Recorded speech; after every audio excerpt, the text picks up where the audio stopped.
Wang me bunang ya ne ta mo yo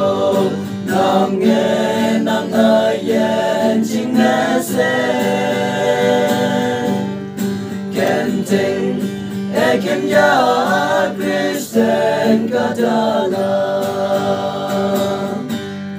te mang vui li en mong wan te Jesus Christa en ye kama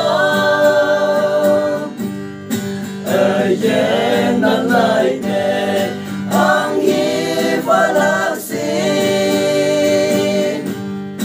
tau kai te man ken ting la ya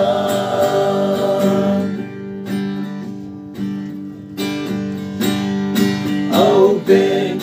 ka dung như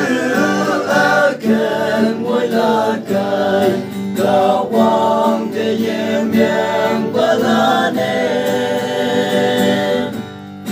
tao yen fa se mong mang e sap ka la te mang moi li e ngong wan te Jesus Christa en ye kama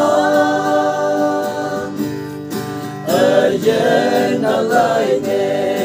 ang hi falaksin tau kai te man ken ting la ya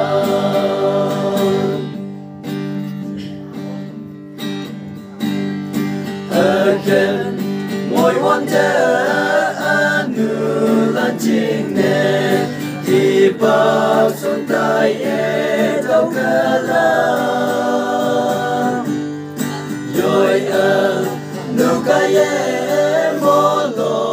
in tau la te mang moi li e mo wan te Jesus Christa e ye kama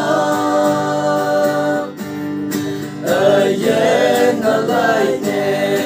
ang hi falaksin tau kai te man ken ting lao ya tau kai te man ken